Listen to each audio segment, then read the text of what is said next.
Happy Halloween, everyone. Well, it's in a couple days. Halloween weekend? Anyway, it's the Koopa Man. And to mark this occasion, let's have a look at something so horrifying, so blood-curdling, it'll rattle your bones inside your skin so terrifyingly that... It's the Charlie Brown Halloween special, isn't it? Oh, come on, Gonzalez, you spoiled the surprise. Look, you do a Charlie Brown holiday special every holiday that passes. It's become kinda predictable, honestly. I didn't do one for 4th of July. No, but you did find that obscure Memorial Day one. So just get on with it already. Alright, fine. It's the Great Pumpkin Charlie Brown. After the critical and commercial success of A Charlie Brown Christmas and Charlie Brown All-Stars, CBS commissioned another Charlie Brown special for the upcoming Halloween season of 1966. Sponsored by Dolly Madison Snack Cakes, not to be confused with the swinger site Sassy Madison, it's a Great Pumpkin Charlie Brown will be centered around Charlie Brown and Linus and their misadventures on All Hallows Eve. Opening on an autumn scene, we see Lucy and Linus going to the pumpkin patch to pick out the perfect pumpkin. Once they find it, they take it home where Lucy proceeds to carve it into a jack-o'-lantern, leading to this line. Oh, you didn't tell me you were gonna kill it. In spite of his sagely wisdom and love of theology, it's easy to forget that Linus Van Pelt is still a little kid, and this is the special that's the ultimate reminder of that fact, as we'll see in a bit. After the intro, where the kids are scared on Halloween night, we cut to Charlie Brown and Snoopy raking leaves, where he basically gets tag-teamed by the Van Pelts.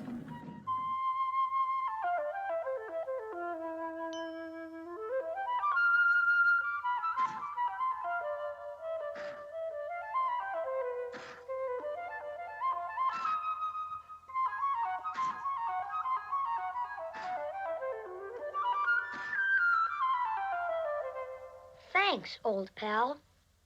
Charge!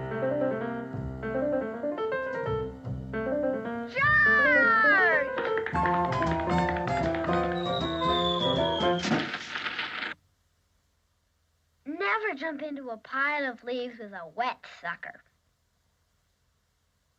Say, Charlie Brown, I've got a football. How about practicing a few place kicks? I'll hold the ball, and you come running and kick it. Oh, brother. I don't mind your dishonesty half as much as I mind your opinion of me. You must think I'm stupid. Oh, come on, Charlie Brown. No. I'll hold it steady. No. Please? You just want me to come running up to kick that ball so you can pull it away and see me land flat on my back and kill myself. This time you can trust me. See, here's a signed document, testifying that I promise not to pull it away. It is signed. It's a signed document. I guess if you have a signed document in your possession, you can't go wrong. This year, I'm really gonna kick that football.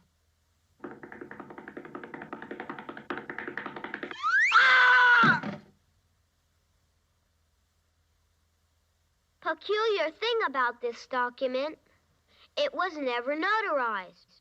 To be fair, she's got a point. No contract is official until it's been verified by a notary public. With my last rage out of this gag, you may be wondering, has Charlie Brown ever kicked a football? Well, I did a little research on this. So the first time this gag was ever used was on November 14th, 1951. The first thing you may be thinking is, wow, Charlie Brown and Lucy sure look different.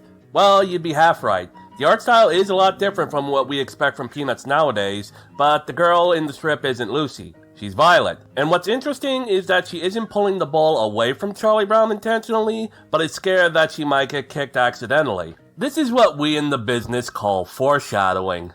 Then, about a year later, on November 16, 1952, we got this strip. From there, the gag was assigned to Lucy rather than Violet, and it was done deliberately from then on. Granted, this time it's because Lucy was still a toddler using Sally-esque logic, but this would grow into her more spiteful reasoning behind it as the years would go on. So much so that during an arc in late summer of 1979, when she found out that Charlie Brown had been hospitalized, she was so head over heels with grief she made a solemn promise to never pull it away again. This shows that in spite of her name being a pun on the devil, Lucy Van Pelt does have a heart. Coincidentally, this was the same arc that had this strip where we found out that Marcy and Peppermint Patty both had feelings for Charlie Brown. Anyway, the result of this gag was something that could only happen to Charlie Brown. She finally held down the football for him, and he accidentally kicks her hand as his foot slips. Okay, it's easy to say that was karma for years of torment, but it's still not a football kick. There is one more interesting subversion from April of 1990. It was the final time before Schultz's passing where the gag was used. Because she had something to do, Lucy handed the prank off to Rerun with specific instructions, and because we never actually see what happened, it's a mystery whether or not he pulled the football away. And that's the story of the football gag. Back to the special. Sometime later in the day, Linus is writing a letter to the Great Pumpkin. Who's the Great Pumpkin? Is he an Easter Beagle situation with a long and interesting backstory? Well, no. That's why I felt it appropriate to cover the football gag in its place. As far as I have seen, Linus has always believed in a figure called the Great Pumpkin, and there's no logical explanation behind it at all. Which is why I'd like to remind everyone Linus is just a kid. Kids believe crazy things sometimes for no reasons. Sometimes they think they're dinosaurs. That doesn't mean you gotta go and donate them to John Hammond's theme park. He does manage to open the mailbox without any help to mail his letter, though. Meanwhile, Charlie Brown finally has his day where he has received an invitation for Violet's Halloween party. However, Lucy tells him this was a mistake, but I'd like to think there's one of two possibilities. One is that Violet's parents, possibly her mother, invited him because they were sick of how the kids were being so mean to Charlie Brown. Or two, Lucy made it up to get on Charlie Brown's nerves. We of course see the party later, and he is welcome there, so it's weird if it truly was a mistake. Later, on Halloween night, the kids are getting prepared in their costumes to go trick-or-treating. This concept is new to Sally and leads to this scene. Do I get to go trick-or-treating this year, Big Brother? Sure, Sally. Oh boy, oh boy, oh boy, how do we do it? All you have to do is walk up to a house, ring the doorbell, and say tricks or treats. Are you sure it's legal? Of course it's legal. I won't want to be accused of taking part in a rumble. Of course the kids are all going at the same thing, a bedsheet ghost. I could have made an obvious bad taste joke, but South Park already did it for me. Boo, I'm a ghost. Hello, children. Hey, Chef. Ah!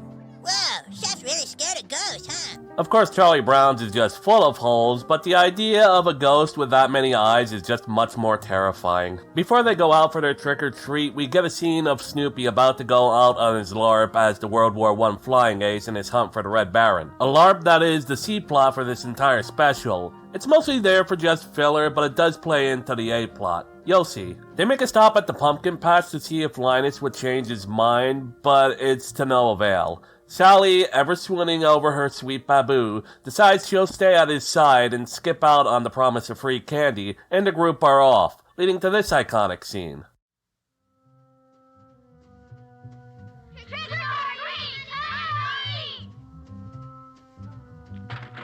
Can I have an extra piece of candy for my stupid brother?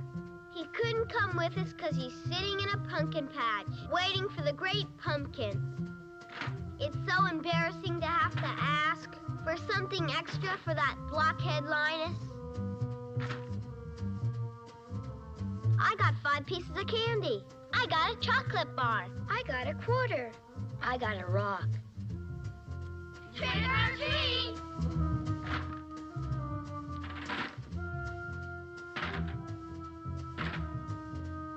Gee, I got a candy bar. Boy, I got 3 cookies. Hey, I got a package of gum. I got a rock. Trick or treat. I got a popcorn ball. I got a fudge bar. I got a pack of gum. I got a rock. This scene actually upset kids so much that they sent literal tons of Halloween candy to CBS just for Charlie Brown. Because he's fictional, they donated it to a local children's hospital, which is really heartwarming. It's been parodied to hell and back in media, and some people see it as a point of contention, whereas why would all the adults conspire to give just this one kid rocks? It's really annoying, actually, but it's kind of funny due to how absurd it is. It even has a funny punchline in the actual comic strips. I'll give you a second to read it. Okay, back to the review. We cut to the Halloween party and everyone's having a good time except good old Charlie Brown, whose head is being used as a jack-o'-lantern model. We even see the World War I flying ace show up for a visit, but he doesn't stay long, which makes us wonder, how long will Sally turn down free candy for a silly fantasy pumpkin? Let's cut back to them, shall we? If anyone had told me I'd be waiting in a pumpkin patch on Halloween night, I'd have said they were crazy. Just think, Sally, when the great pumpkin rises out of the pumpkin patch, we'll be here to see him. What's that? What's that? I hear the great pumpkin.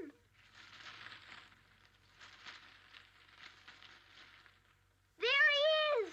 There he is! It's the great pumpkin! He's rising up out of the pumpkin patch!